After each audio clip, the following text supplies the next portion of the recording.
पटना में नीट की तैयारी कर रही छात्रा की संदिग्ध मौत के मामले में सीबीआई ने आधिकारिक तौर पर प्राथमिकी दर्ज कर ली है। एजेंसी ने इसे स्पेशल केस 7S/26 के रूप में दर्ज तो कर लिया है, लेकिन चर्चा यह हो रही है कि इस कांड का उद्भेदन करने में सीबीआई कितना सफल होगी। क्या विपक्ष का दावा सही साबित होगा, जैसा कि पहले भी बॉबी कांड जैसे कई रेप और हत्या कांडों में सीबीआई फेल रही है। बिहार का बॉबी सेक्स स्कैंडल बिहार की राजनीति के सबसे काले पन्नों में दर्ज है। आज हम बॉबी कांड की घटना का जिक्र कर रहे हैं, जो बिहार की सियासत और प्रशासन का नासूर बना हुआ है आज की तारीख बनकर। नमस्कार, आदाब, सत श्री अकाल। मैं हूं मनोज नारायण सिंह और आप देख रहे हैं मंथन टुडे। पटना में नीट छात्रा की संदिग्ध परिस्थितियों में मौत की गुत्थी सुलझने का नाम नहीं ले रही है।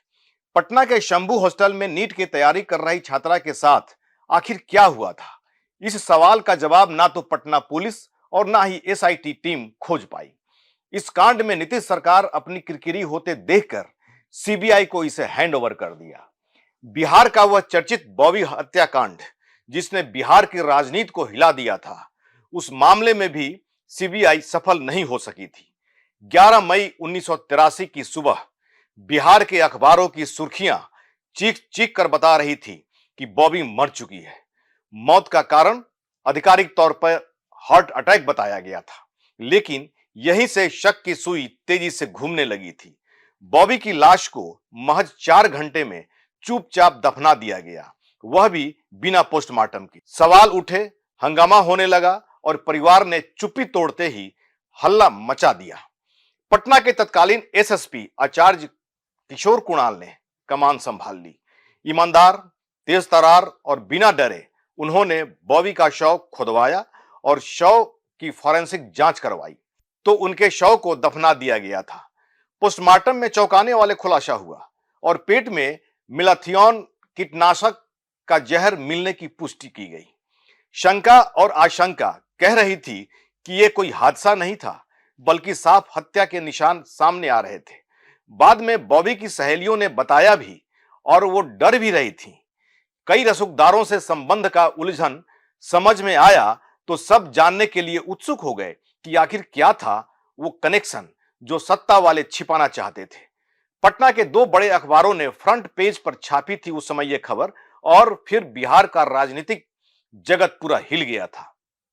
बहरहाल सबूत जमा हुए तो जहर देने के आरोपी नौकर को गिरफ्तार करने की बात सामने आई, लेकिन सवाल मास्टरमाइंड को लेकर था। सियासी गलियारों में चर्चा आम हो गई कि विधानसभा का एक चपरासी तब किसी बड़े नेता के इशारे पे काम कर रहा था। कहा जाता है कि तब एसएसपी किशोर कुणाल ने सीएम जगन्नाथ मिश्रा को फोन पर कहा, सर ये हत्या है।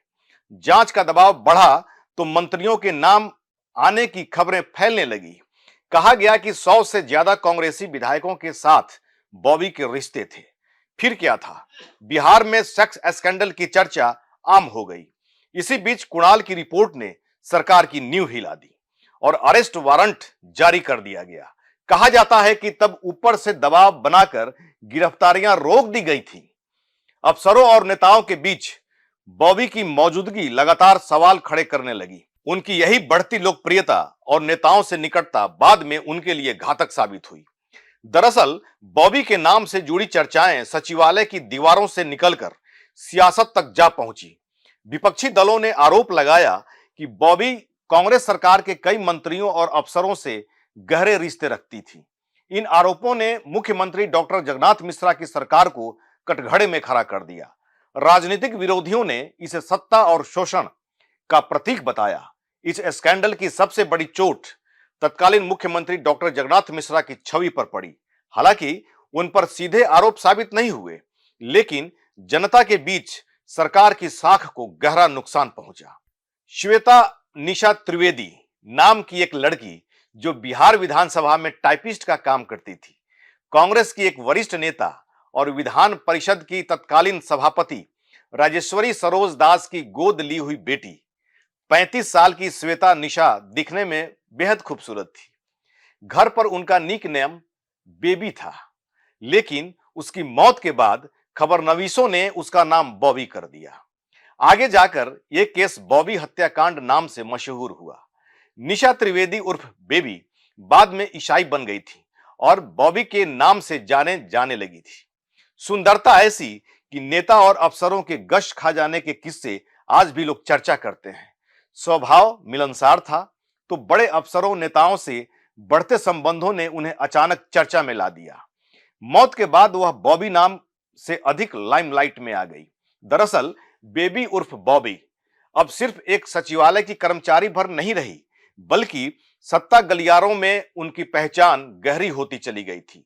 1978 में जब बॉबी को विधानसभा में नौकरी मिली तो वहां एक विशेष प्राइवेट एक्सचेंज बोर्ड लगाया गया था, सिर्फ इसलिए ताकि बॉबी को टेलीफोन ऑपरेटर की नौकरी मिल जाए। बाद में वो बोर्ड बंद कर दिया गया था और बॉबी को टाइपिस्ट की नौकरी मिल गई। विधानसभा में नौकरी के दौरान उसकी कई नेताओं और विधायकों से अच्छी जान पहचान हो गई थी। तफ्तीश के लिए कुणाल एक बार और बॉबी के माता जी के सरकारी आवास पहुंचे थे। यहां उन्होंने पाया कि बॉबी की चीजें गायब हैं। उसी सरकारी आवास से लगा एक आउट हाउस हुआ करता था जहां 2 लड़के रहते थे। पुलिस ने उनसे पूछताछ की।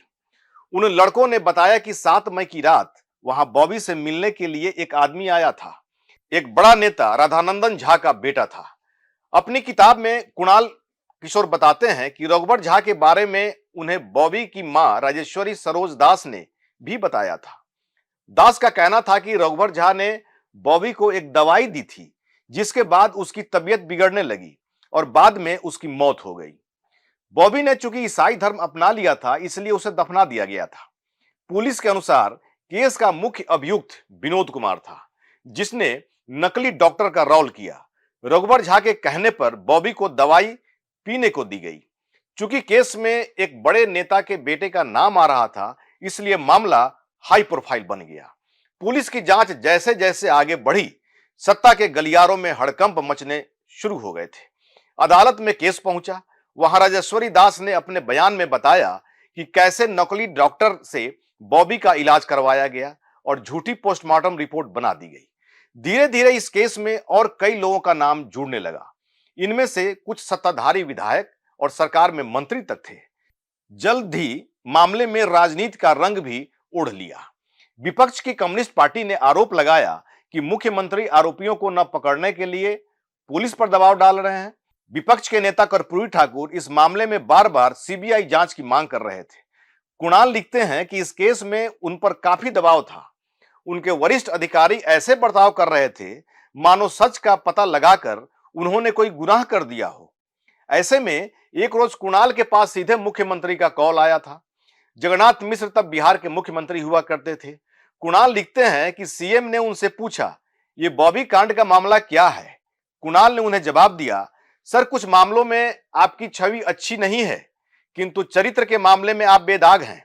इस केस में पड़िएगा तो यह ऐसी आग है कि हाथ जल जाएगा, अतः कृपया इससे अलग रहें। किताब के अनुसार जवाब सुनकर मुख्यमंत्री ने फोन रख दिया था। आगे क्या हुआ? चूंकि मामला नेताओं की साख से जुड़ा था, इसलिए सरकार पर भी दबाव पड़ रहा था। इस बीच मई 1983 में लगभग 4 दर्जन विधायक और मंत्रियों की एक टीम मुख्यमंत्री से मिली। कहते हैं कि सरकार बचाने के लिए जगन्नाथ मिश्र प्रेशर में आ गए और 25 मई को यह केस सीबीआई को सौंप दिया गया। सीबीआई ने दिल्ली से एक रिपोर्ट तैयार कर दी। सीबीआई की रिपोर्ट में कहा गया कि मामला कत्ल का नहीं बल्कि आत्महत्या का है। रिपोर्ट के अनुसार बॉबी अपने प्रेमी से मिले धोखे से परेशान थी, इसलिए उसने सेंसिबल नामक टैबलेट खा लिया था। इसके अलावा सीबीआई ने कहा कि मरने से पहले बॉबी ने अपने प्रेमी को एक पत्र भी लिखा था। इस रिपोर्ट के अनुसार रघुवर झा इस मामले में निर्दोष था और घटना के दिन वो एक शादी में शिरकत करने गया था। साथ ही सीबीआई ने पटना पुलिस पर आरोप लगाया कि उन्होंने उन 2 लड़कों को टॉर्चर किया, उन्हें रघुवर झा की फोटो दिखाई और उनसे उनका नाम लेने को कहा। सीबीआई रिपोर्ट के अनुसार बॉबी ने जो खत लिखा था वो उसकी मां ने जला दिया और भी काफी दस्तावेज जला दिए गए ताकि बड़े नेताओं का इस केस में नाम ना आ जाए। सीबीआई की रिपोर्ट जैसे ही सामने आई, बिहार में विपक्ष ने फिर हंगामा खड़ा कर दिया, क्योंकि सीबीआई की रिपोर्ट नेताओं को क्लीन चिट दे रही थी। तब पटना की फॉरेंसिक लैब की तरफ से भी सीबीआई की रिपोर्ट पर सवाल उठाए गए। उनके अनुसार पोस्टमार्टम में सेंसेबल टैबलेट का कोई अंश नहीं था और बॉबी की मौत मेलेथिनियन जहर से हुई थी।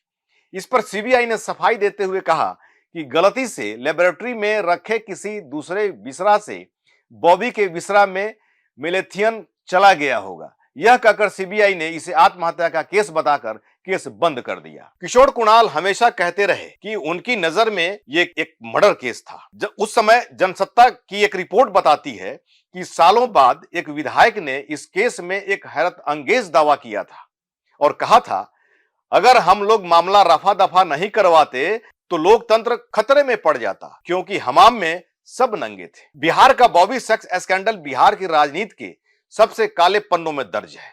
यह स्कैंडल सत्ता और पैसे और प्रभाव के खेल में सियासत और सेक्स के घाल मिलकर ऐसा उदाहरण बन गया जिसे लोग आज भी याद करते हैं।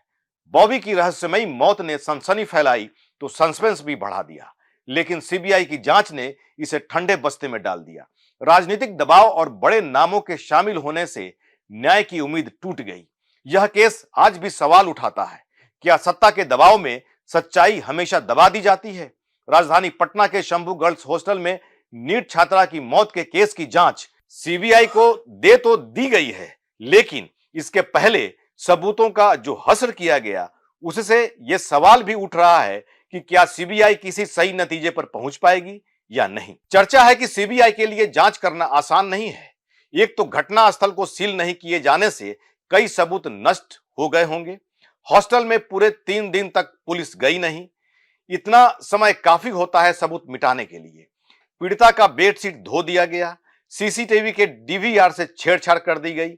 ऐसे में सीबीआई की राह आसान नहीं रह गई है।